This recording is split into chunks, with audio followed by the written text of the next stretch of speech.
talk. So I wondered if anybody would like to share just a little bit how their retreat went, and briefly, any ideas you had, or anything that came to you. Yeah, don't be shy. Usually the ones who should talk don't talk. Rachana? Thank you so much.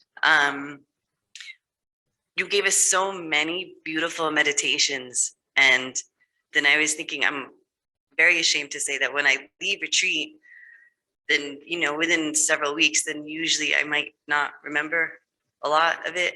And I was thinking these meditations are so beautiful, and I want to hold them with me always. And the only way I could possibly do it is to do them while I'm not on my cushion, because there's so many. I won't have time to meditate all day on other things I'm supposed to meditate on these.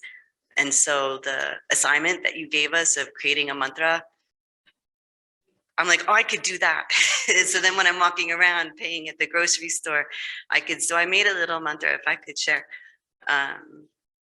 which is, I was afraid I would get stage fright and forget. Thank you for giving me leisures and fortunes. When you're happy, then I'll be happy too. I feed all of your problems now and future to my selfishness, to which they are due. All gone in a flash. Now how do I look to you? But wait, there's more. I give you everything you ever desired with the dessert of correct worldview. So then I'm hoping I'll remember this so I can remember these beautiful meditations after retreat. Cool.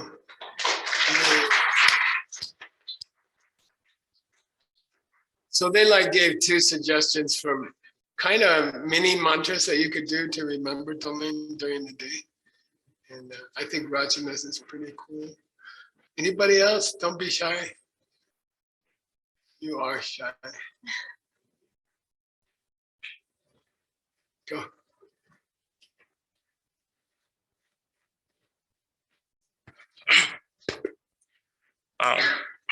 Thank you, Geshe, for the beautiful teaching, and I want to express my grateful to all the Diamond Mountain and everybody for supporting me during the 2-day silent retreat. I personally haven't had a retreat for a long time, and this 2 days is very phenomenal to me. And because I just relax and have fun. Yeah, according to Geshe and team advice. At the beginning, I thought it will be so boring, but during 2 days, I felt so good. I feel so good, and then at some point during the day, I felt very, very peaceful in my heart, and then that feeling I haven't had for a long time. And on the second day morning, when I finished reciting my mantra, and then when I open my eyes, in front of me is the picture of the Nagarjuna, and there's a mantra came up into my mind, which is Om, the absence of everything that is not coming from my own seeds, fat. That's my mantra. And this mantra reminds me, I did the meditation quite good, and this mantra reminds me I have to take all responsibility for all dream. I meditate, and then I have to work hard. I have to do a retreat more. I have to practice hard to help everybody around me, and include myself. Yes. Thank you. Anybody else? Don't be shy. Here we go. Can you hear? Oh, yeah, that works.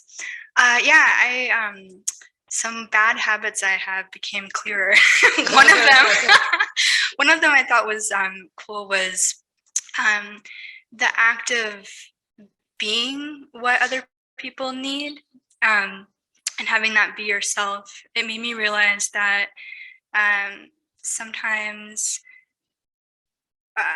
when I see someone getting what they need, my first reaction isn't happiness or rejoicing for them. It can be, oh, I was going to do that.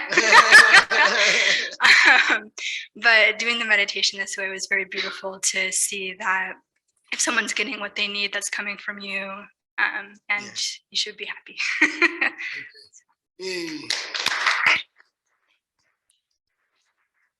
So we can take credit for everybody's success.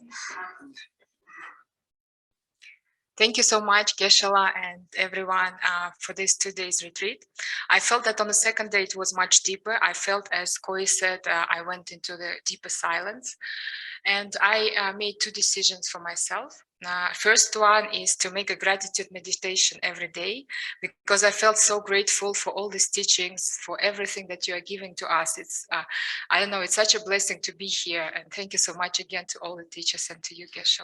I realized that you've done so much for us to be here and to hear all this knowledge and do this meditation. Secondly, I also had so much fun with this how do you overpowering meditation. It was really cool, as you said. I was creating different worlds, and it was so much fun.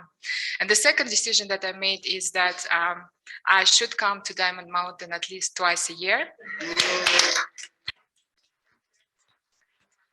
I fell in love with Diamond Mountain. I believe it will help me to get back to my silence, internal silence. Thank you so much.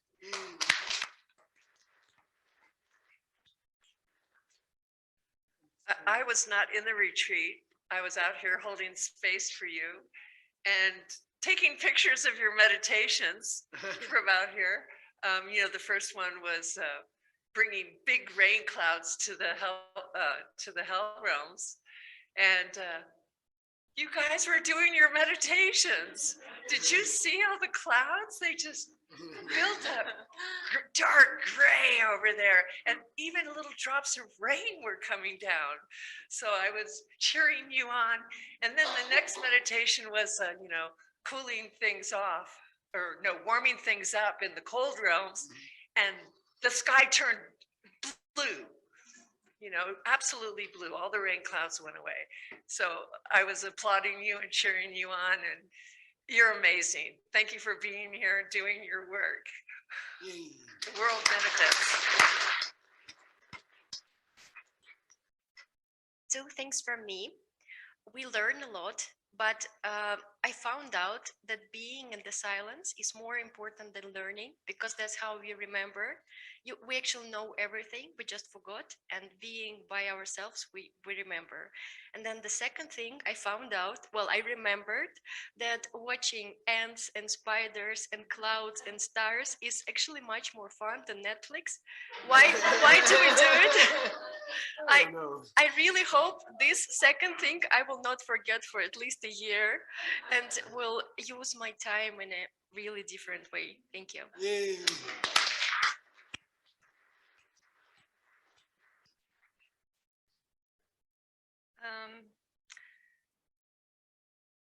Very clear mission. Truth Nam Dak. Keep the Dharma pure. And the second thing is I've been coming down to read the King of the Dharma every night, walking down and walking up. I felt how Xuanzang was walking those steps, bring the Dharma to me, and how Pabamka Rinpoche and Geshe Lothar was crossing the snow mountains. And there's no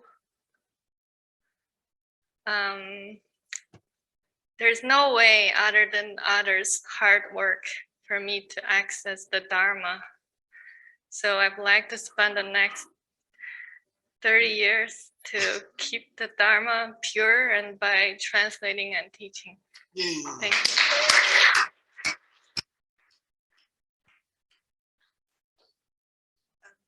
Thank you. Thank you, Geshe, for the teaching. I thought it was when doing the exchange in self and others, what I really, really need is actually much, much less than what I thought. It's just something really basic, like eat, have enough food, sleep, meditate, and how it can be done. It can completely open up and be flexible. And I think that opens up the space for all these possibilities. And I did a human realm meditation of Tonglan, and I had so good time. I imagined like I combined the 4 great rivers, but also bring in my ex-boss. I was his car and I was his beach bar, and he has his wife and family, all beautiful there. It was great.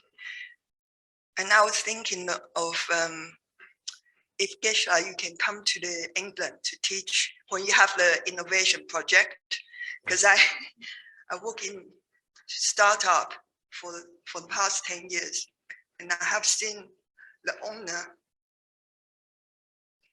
They sometimes they are anxious, or because normally they don't have a really good team, so they don't really have HR for a very long time, so they can treat people in a way. I've seen people being hurt, so I was wondering if that's possible. I don't know how it's going to be done, but I'm just wondering. Thank you. Okay.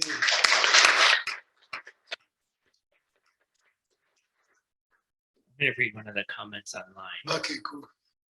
It's short. This is from Anastasia. She said, on the second day of retreat, it rained all day.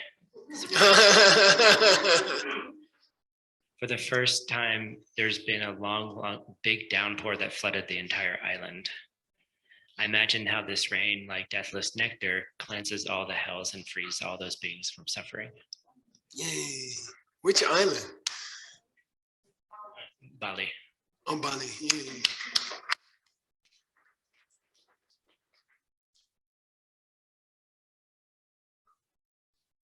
Any more?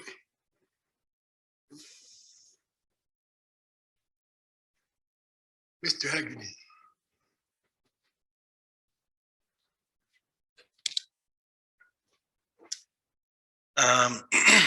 I forgot how much I liked walking in the dirt, which is really nice.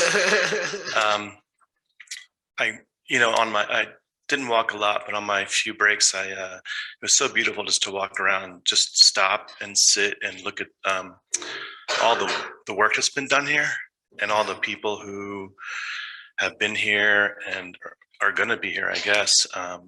It's just such a nice place to just sort of get quiet, really. Oh, slow down. Okay. Sorry.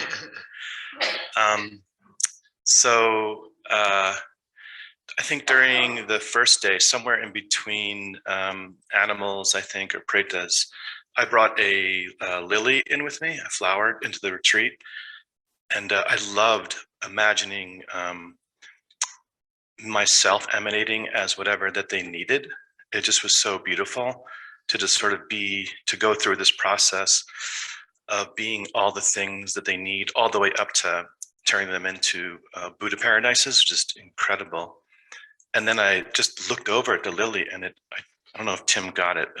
You can see it, but one of the lilies, the part that comes out, literally just was in the shape of a heart. And I was just like, did I buy it that way? You know, it was just so incredible. And then not a lot came, but something with that innovation, I just thought the idea of connecting, I don't know, in my mind, I always think of them as hustlers, people who are like out there, like, you know, kind of like leaders, I think, in a way to connect them. And I thought of a few people I could pass on to Tim and Sunam, which I think would be a great opportunity to get that sort of energy of, if you can get the leadership to change, then theoretically that could all trickle down. So, yeah.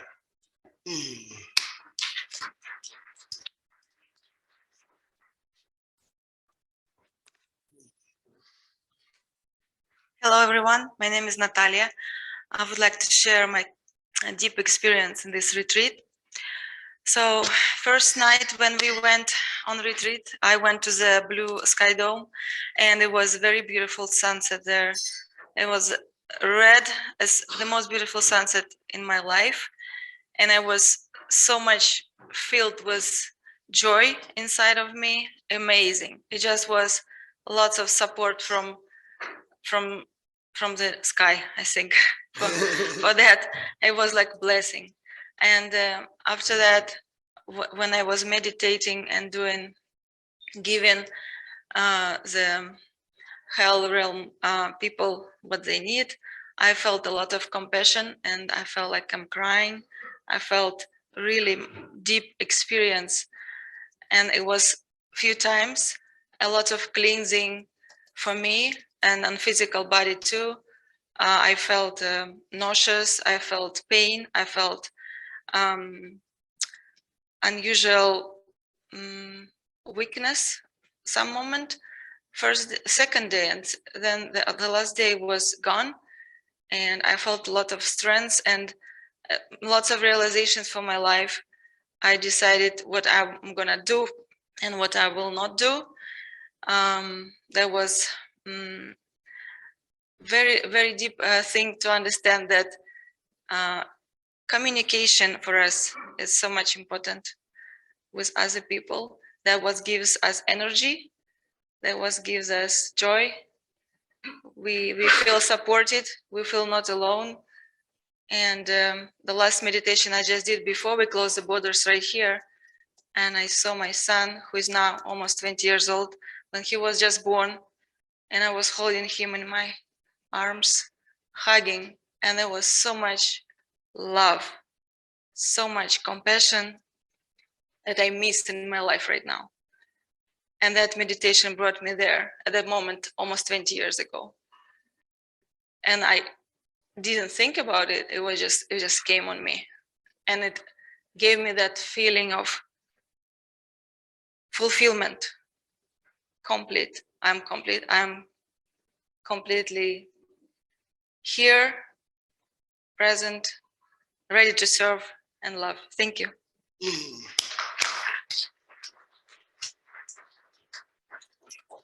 Sugeng, I sent you her sunset photo. If you want to show it when you can, okay, when you're ready. I sent one to you, Daniel. I don't know who's doing it. Okay. Anna, Amy. Yeah. Thank you for this opportunity to share. First of all, I would like to thank my roommates for keeping silence. I think that this is very important because sometimes we tend to that wouldn't be talking. And we have kept silence even if we had a tiny visitor, a small little mouse that came into the house last night. So we have succeeded that also. And I would like to share, there are many beautiful ideas that have been shared here. I would like to share something small. I realized during the retreat that I was very tired. Very tired. I slept a lot. I don't know, 10 hours during the night, 4 hours during the day. I was just completely tired, and I let myself sleep and walk and enjoy the silence. Good. Okay.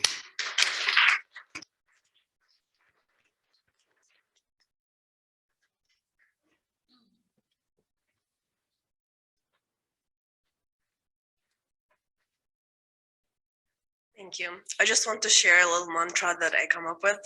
Okay. May all actions of all living beings be filled with wisdom and love. And during retreat, I did feel a lot of suffering for myself, for the realms I was imagining, and that little mantra helped me come down. So I hope if you use it, it will help you too. Thank you.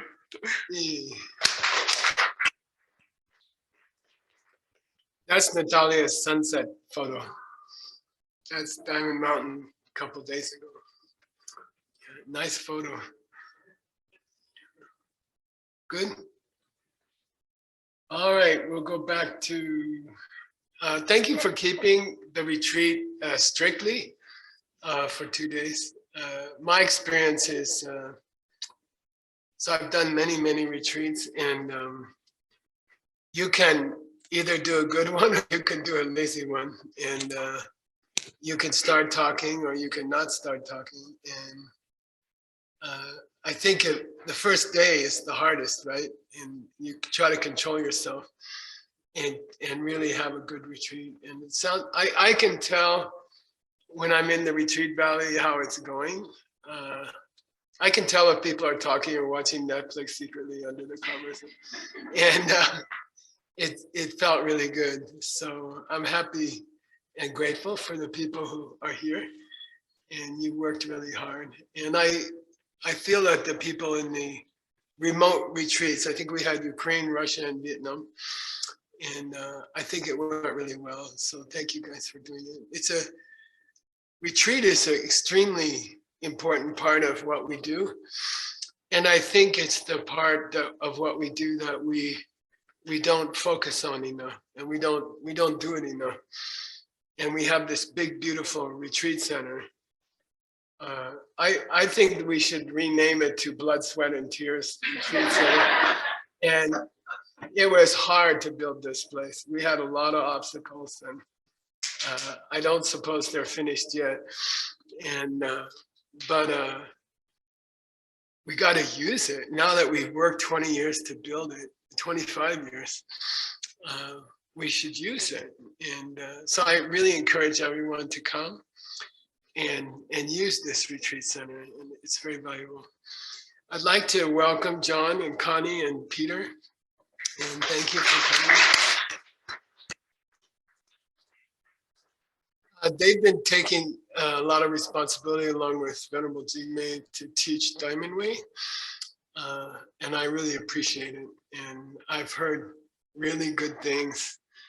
So I don't know why, but just after 35,000 people passed away in Turkey, they went there to do a retreat, and I heard it was pretty good. So thank you for that. Thank you for carrying on the Diamond Way. And I really appreciate it. It's great that you guys are teaching, and I'm very happy. And Maria, so okay, thank you for that. We're gonna go back to the text, right? Timothy, you okay?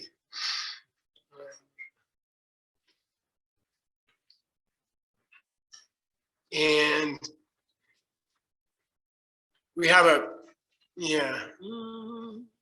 no, you got to go back to 43.22.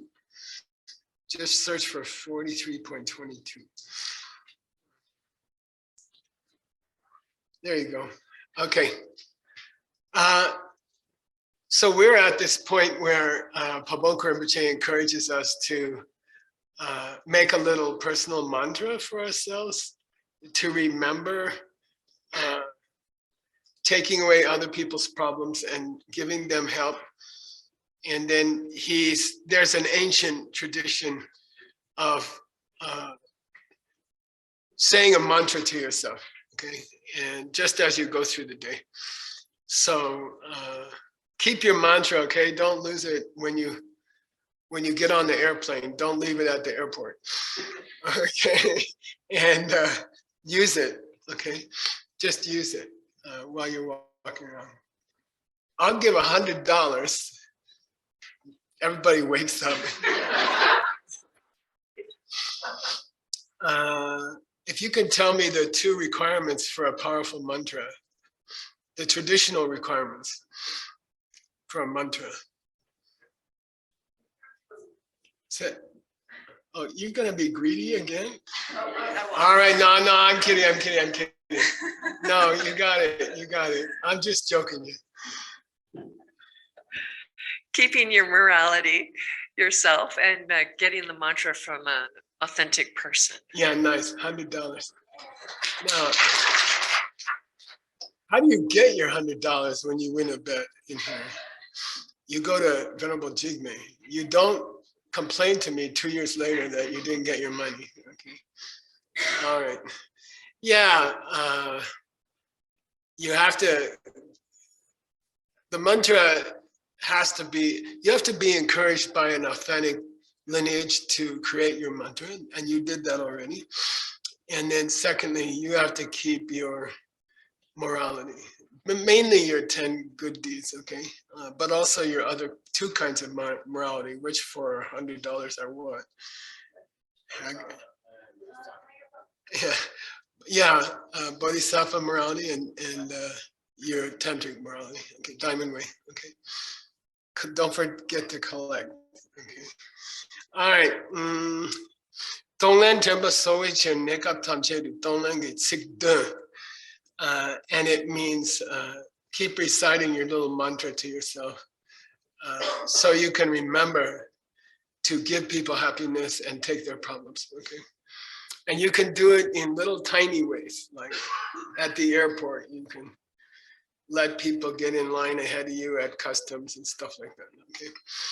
All right, he gives a couple of examples of mantras. We talked about them already. And I'm gonna start at Dila Ser, okay? So a couple of paragraphs down. Keep going, there you go. Okay, yeah. Dila Ser Nesungbe Tsingashi Yokyang.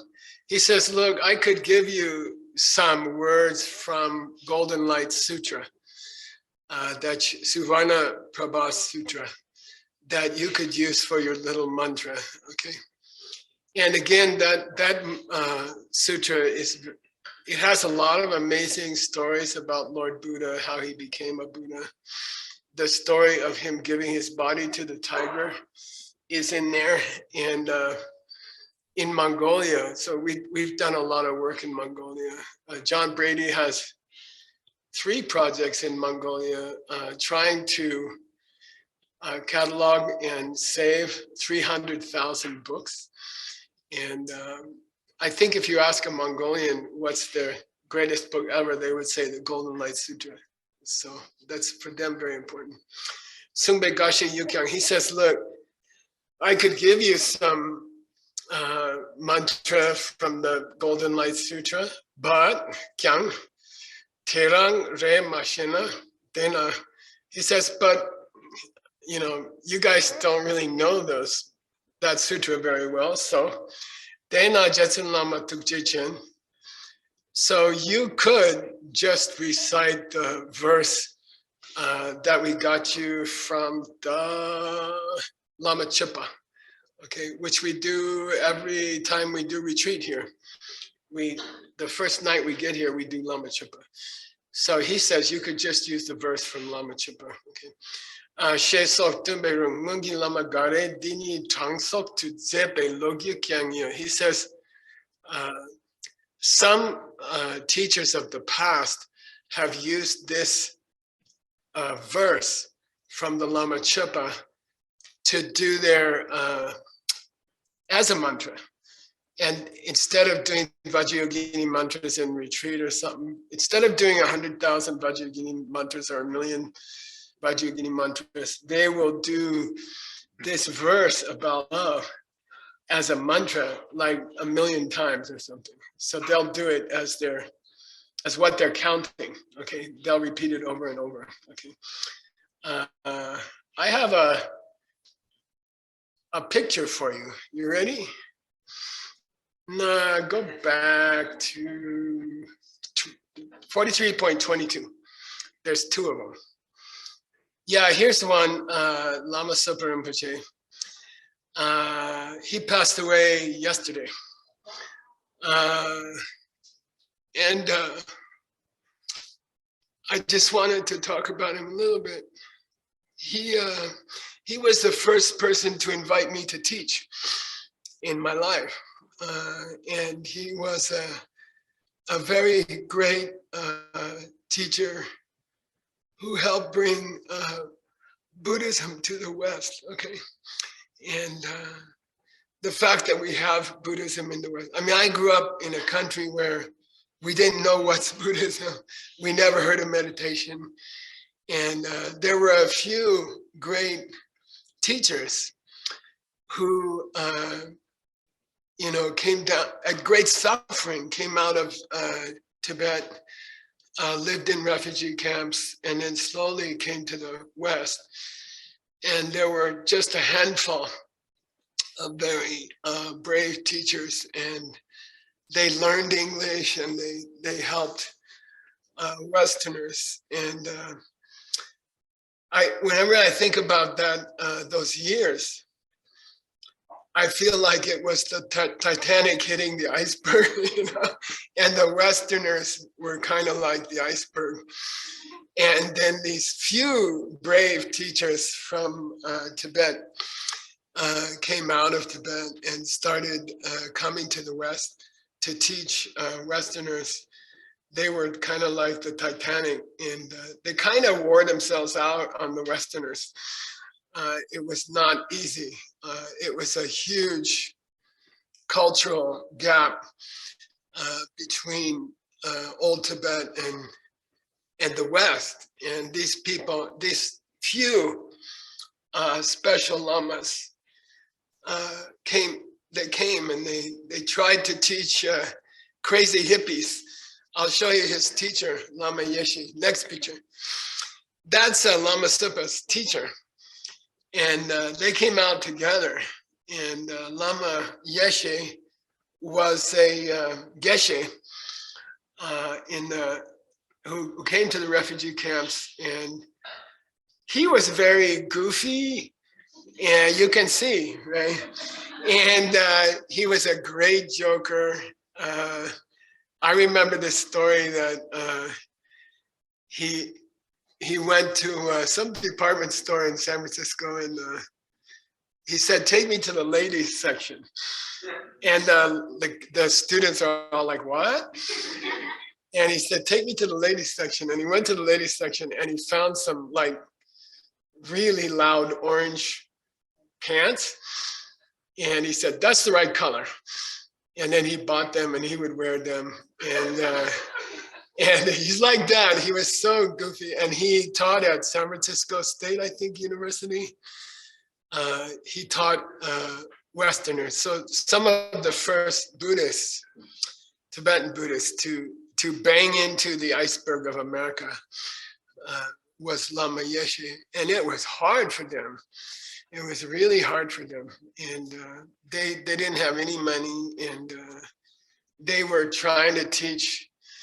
He was teaching at San Francisco State University, I believe it was San Francisco State, during the hippie times, during the worst part of Berkeley, and it was so, it took so much courage to teach these wild hippies about Buddhism, and he did, and they did, and they tried really hard. And I remember one day they came together to see my teacher. So it was a big deal, so I was all excited, and they came to the Mongolian monastery, and they showed up, and Lama Geshe was goofy and fun. And Lama Supa was 100% the opposite. He was very, very serious. And he was a very high reincarnated Lama. So he wasn't a Geshe, he was a Tuku. He was a reincarnated Lama. And he was born on the slopes of Mount Everest. He's from a village on Mount Everest, and tiny village. And so he ended up in a refugee camp, super conservative. And his only thing was to see how many tantric initiations he could collect. And I think he got up over 100. Like I have 3 or something. And he was very devoted to that. So he was a high reincarnation from the age of 3 or something. And he met Lama Geshe, and there was this magnetism between them. And they built the largest organization of Western Buddhists in the world together.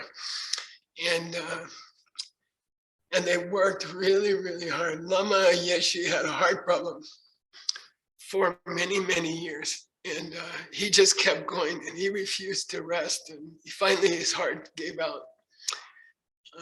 And then his student, Lama Sopa, kept going and for many years. And he had a stroke about 7, 8 years ago, Jingmi, I don't know. And he wouldn't stop. When I did my 3-year retreat, I was teaching at his center in Bodh Gaya. I was teaching Diamond Cutter Sutra for the first time in public. And he asked me to teach it. And so he was there and he didn't sleep. He met students all night. And I said, do you have any advice for my 3-year retreat? And I didn't hear back. And then suddenly somebody's banging on my door at like 3 o'clock in the morning. He's ready to see you.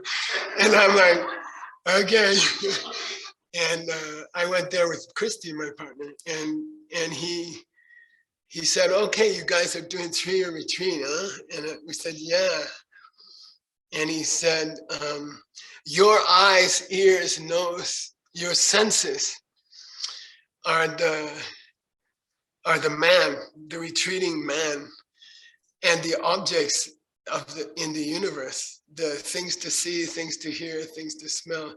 These are the lady, and they will be connecting the whole retreat. And then he says, good luck. I'm like, and so it was like that. He's amazing. And he was very, very conservative, and but he had a very, for me, he had an instinctual democratic spirit. And he would say, look, that's not the way I would do it, but I respect that you can do it that way. And I support you. And that's the way he was. So, so we lost a great teacher yesterday.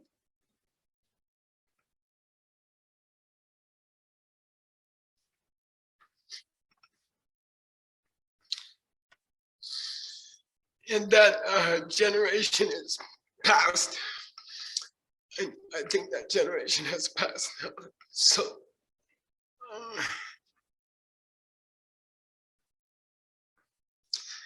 So we're really lucky to have them. And now it's kind of our problem, okay?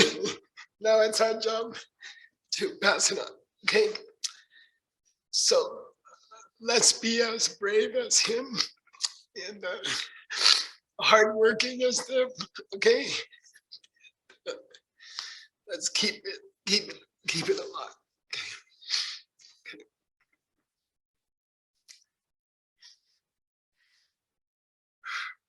And so bless me, my holy Lama, bless me. Lama of compassion, that every living being there is may find every kind of happiness. Let all the evil deeds and obstacles, let all the pain that ever comes to every living being, every one of them, my mother, come and ripen upon myself, ripen upon me now. And let any goodness I ever do and all my happiness be sent away to other people.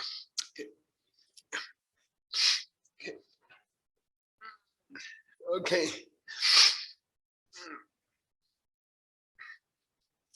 Okay. Derma, D-E-R-M-A, down a little bit. Yeah. Okay. Chilam tam che kyang chanju gisam. Hell tapsu dora char gushing. Use every activity of the day. I always think of driving back to Tucson. Use it as a practice, okay? Your interaction with the other drivers. which can be interesting in Arizona. You know, use it as an excuse to practice Tonglen. Okay, even the traffic. Okay, dear guys, Deni do pelchen le simba dang chuyu yositabe do le simba softab good. Then he refers to a couple of sutras that you could check.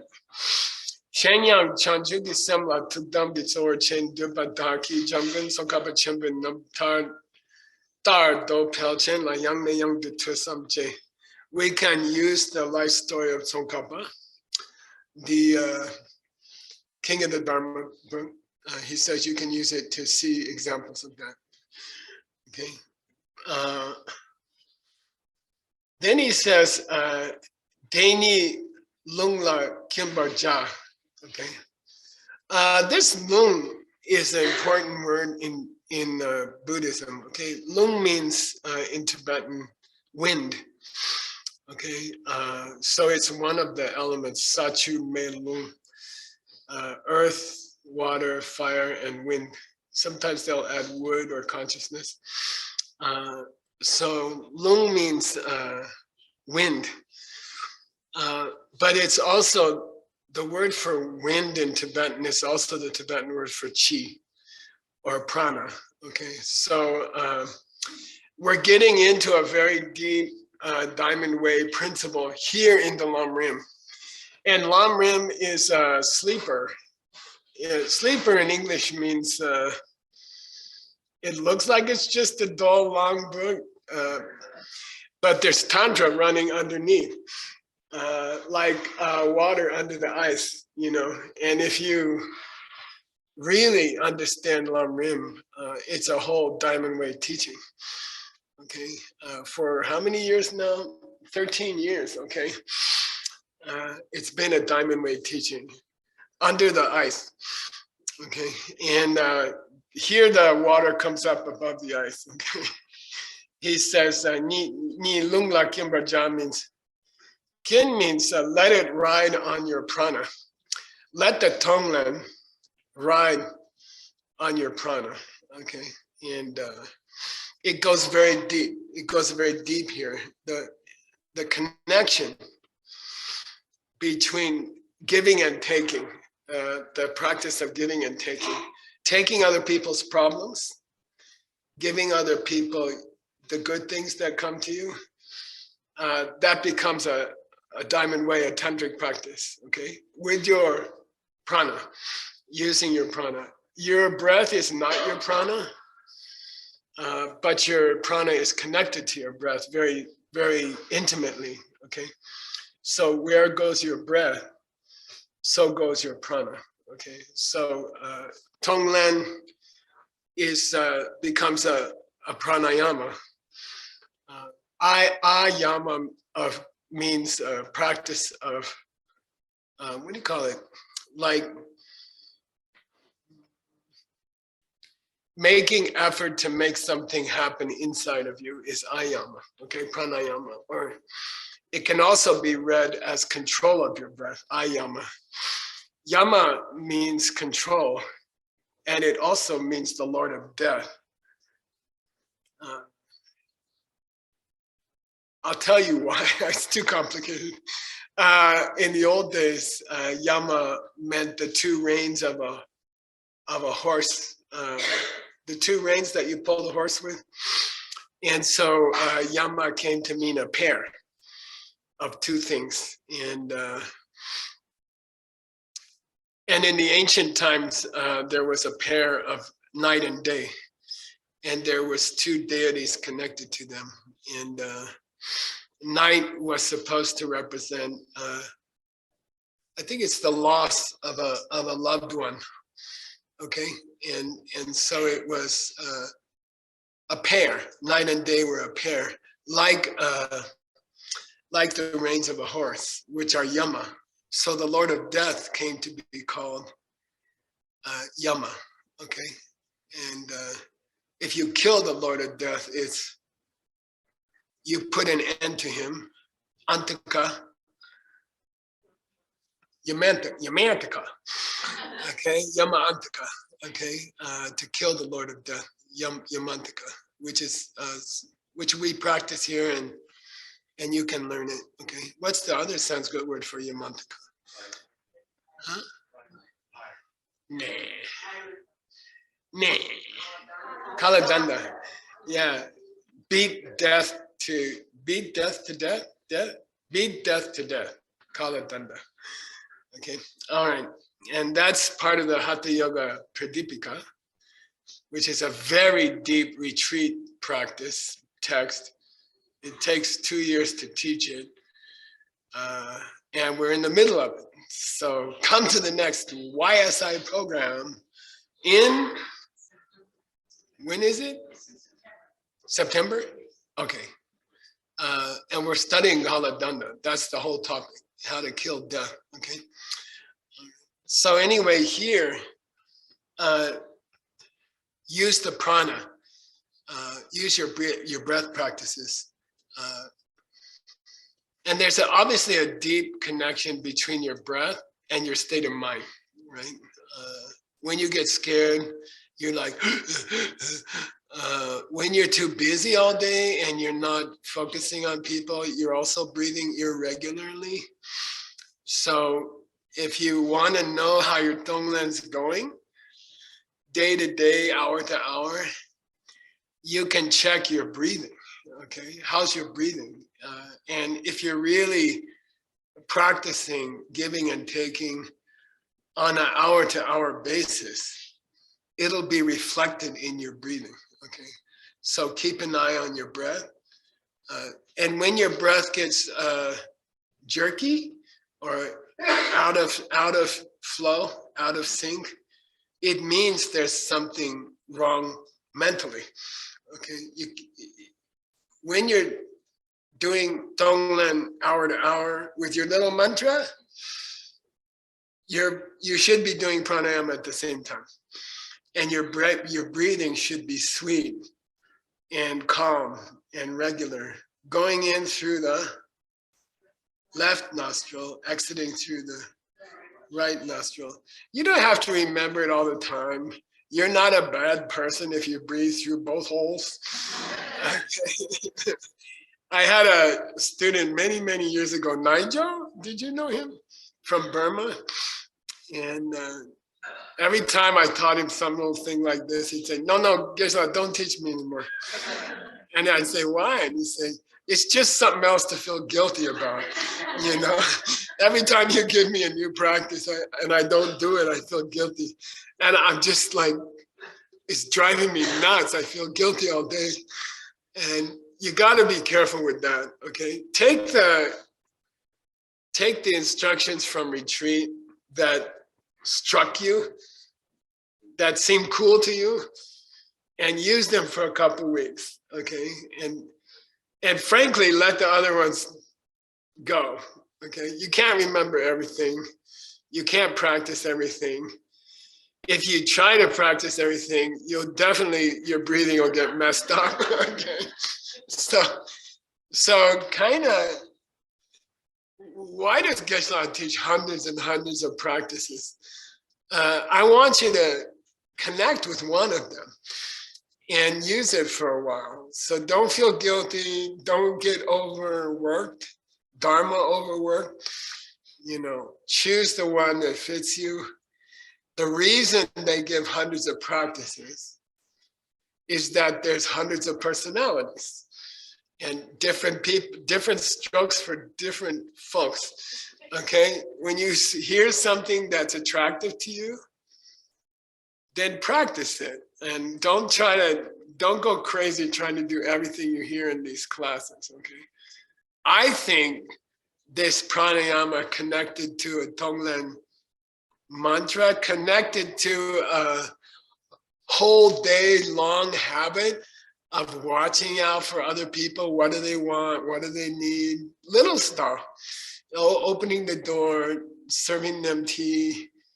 You know, I think watching other people, little stuff. And then prana, watching your breath as you do it, and having this intention that should make you a high bodhisattva. this little practice of serving people tea, opening doors for people, helping out people at the airport, stuff like that, strangers, right? I've been, Veronica and I'd like to thank Veronica for coming today. Yeah. My stepmom had a stroke, it seems, and we went to the nursing home facility, rehab, and there's, there's hundreds of people there in the same, also in a bed there. And we started to talk to the other families, and it was so sweet. It was so cool. And it felt like Buddhism, And normally I'm really shy, or I'm not shy to teach, but I'm shy in public with strangers. And Veronica's like, "Oh, where are you guys from?" And I'm like, and so all these families were there taking care of their mother, and then there was this beautiful tonglen going on, So the place to practice is wherever you are, and you can do tonglen everywhere. Then connect it to your breath when you remember, and that means when your breath gets out of whack, something's happening to your tonglen. Okay, when you're breathing irregularly, either you're worried, or I don't know, you're upset, or you're just not mindful, your breath will not be smooth, okay? So he says, watch your breath, and that's a sign of how your care of others is going, okay? Day to day, hour to hour, okay?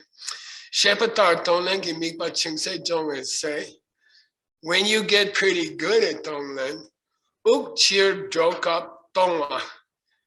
When you breathe out, remember you are giving kindness and help to other people.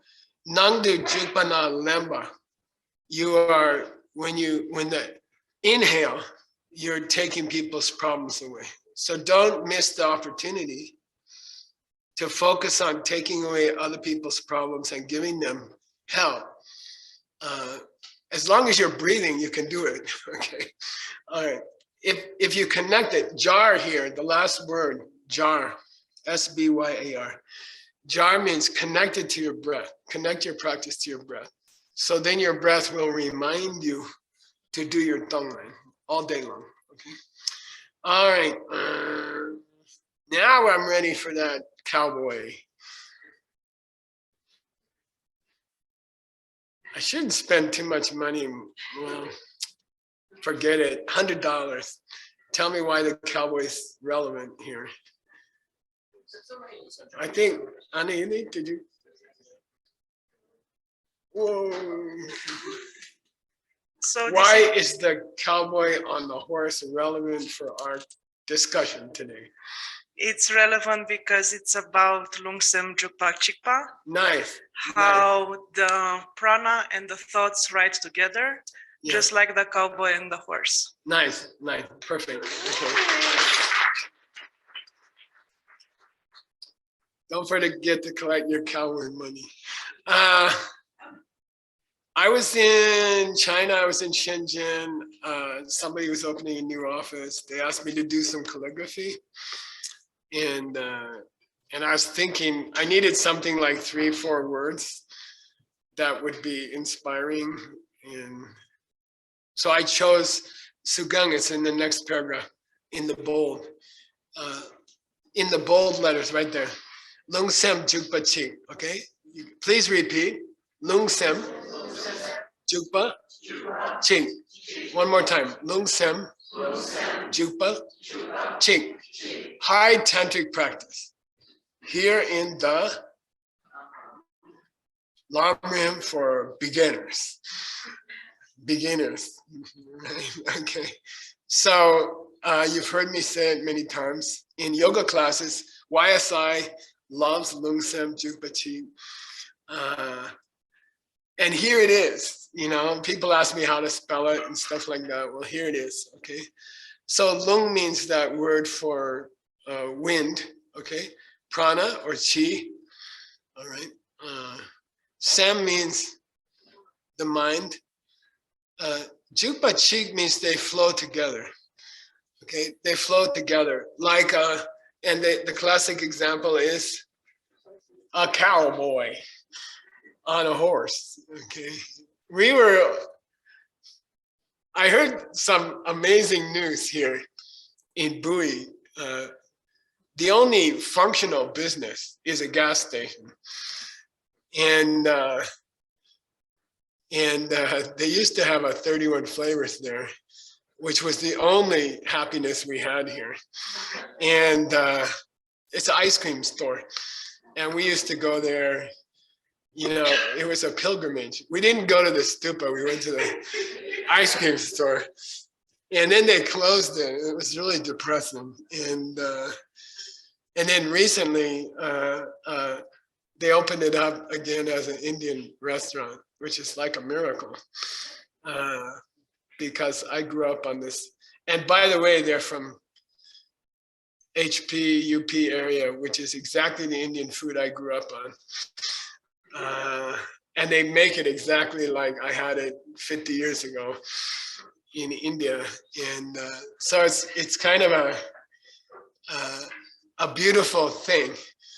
And we used to go hang out there at the ice cream store, and these guys ride up on a horse and get off the horse and tie it to the pole there. You know, I was with Yoram Cohen and Udi Cohen from Israel, and we're having the ice cream, and the cowboys ride up and tie the horse, and they got these big guns, you know. And here's Yoram's like, Gisela, they are making a movie, right? They are making a movie. I said, Yoram, like, this is not a movie. This is a real thing, you know? And he's like, whoa, you know, they have the real bullet in the gun. I said, yes, you have to be nice to them, you know? So we got cowboys here. Our neighbors are the last cowboys in Arizona or something. And be nice to them. Don't piss them off, okay? Because they do carry around. I asked the guy, why are you carrying these two big guns around? He says he shoots rattlesnakes for fun. And he got 25 this year. And I'm like, okay, that's nice. So think about a cowboy, okay? And the point is that the prana and the intention to be helpful to other people are riding like a cowboy on a horse, okay? Who's the horse and who's the cowboy? For $25, because there's only two choices. And I get confused sometimes, frankly. Who's the horse and who's the cowboy? This is the breath. Good. The horse is your prana. Okay. And who's the cowboy? The cowboy's your mind. Your feelings or your intentions. Okay. So the horse is the prana or the inner wind, which is reflected in your breathing. Okay. If the inner wind is not smooth, your breathing will be jerky, okay? And they make jerky. Never mind. Jerky is it's like chewing gum made from cow meat. Bowie is the capital of jerky in the whole world. So anyway, the horse is your breath, okay? And the rider is your thoughts. And specifically your awareness of Tonglen all day, okay? Like every chance you get, take care of somebody else, okay? Every chance you get, do something nice for somebody else. And there's this deep inner hesitation to take care of other people first, you know? You can force yourself if you've been in Buddhism class for 25, 30 years, you can force yourself to take care of other people first. And it's difficult. It feels like an obligation. And sometimes you let it go and you take the thing first, and it feels really good to take care of yourself first, you know, and you're like, a few exceptions during the day is probably okay.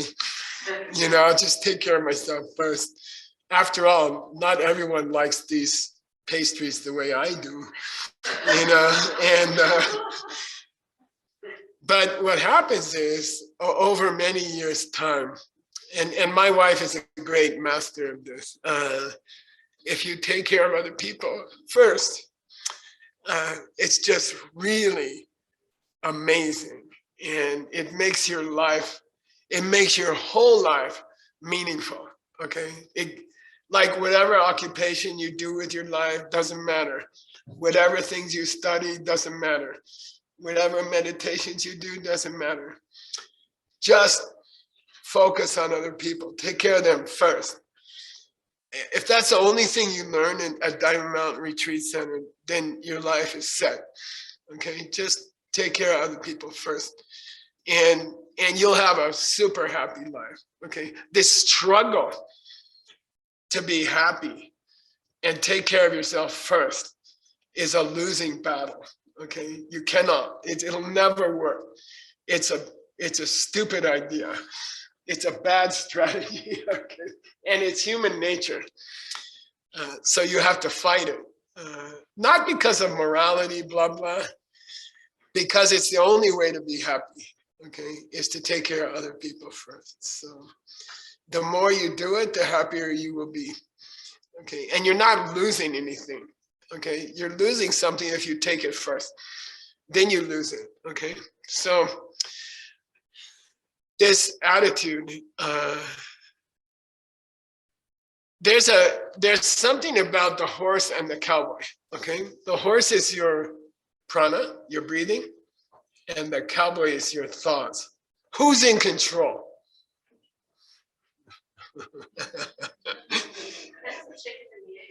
Yeah, it's a chicken.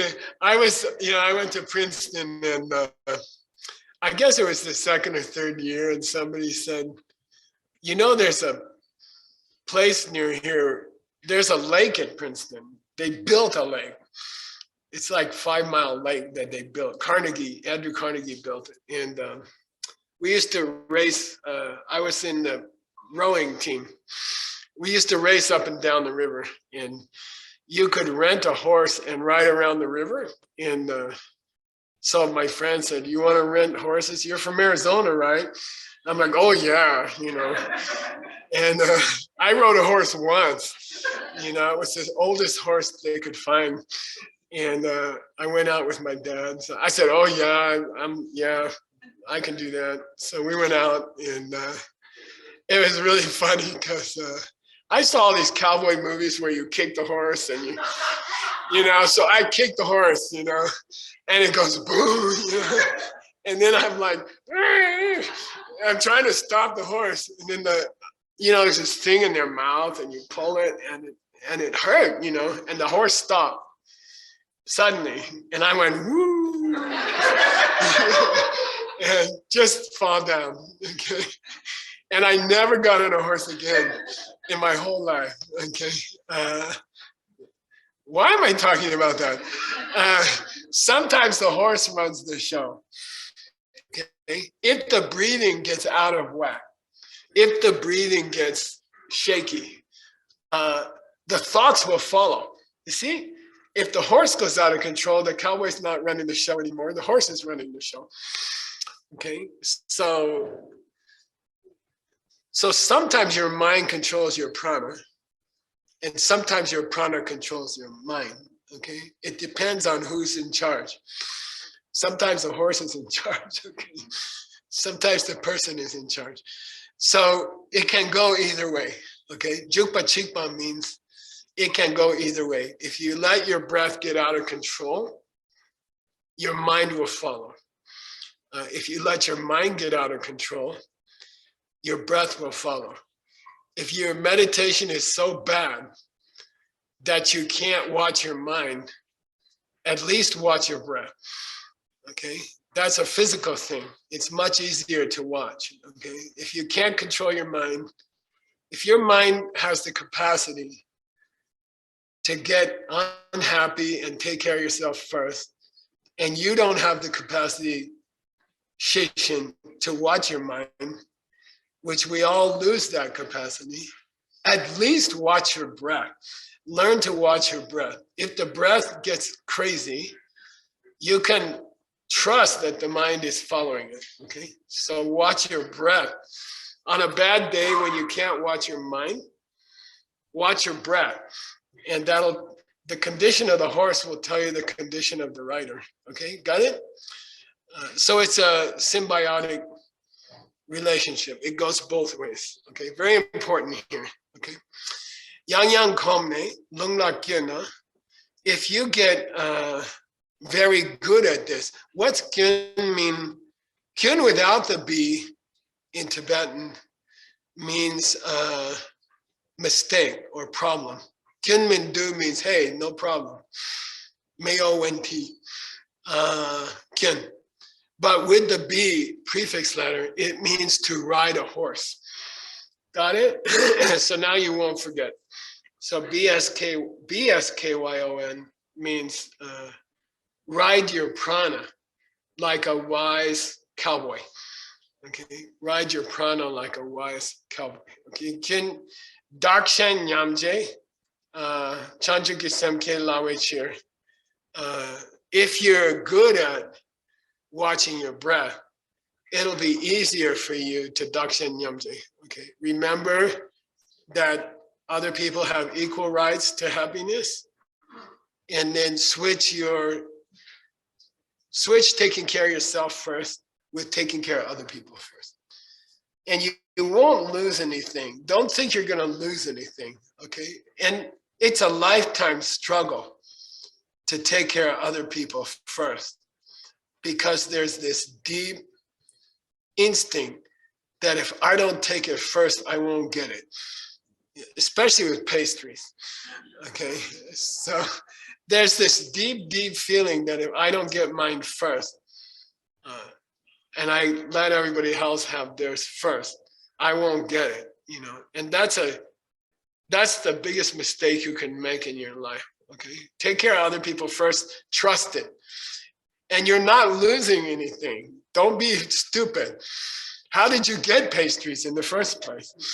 You know, be a smart pastry addict. You know, keep giving them to other people, and you assure your supply forever. Okay, it's just intelligent self-interest, right? Okay. Chanchi Gisemke Lawechu. Trul Deg Chembo Yin. This is a very unusual word. Trul Deg Chembo means huge machine. Okay. The word for machine in Tibetan is related to the word for miracle, like chuku. And it means this practice of taking other people first is like a huge machine in the background of your life. Okay, doing Tonglen is in the Lama Chipa, which is where it came from. It's called the huge machine. And it just means it's just a happiness production facility.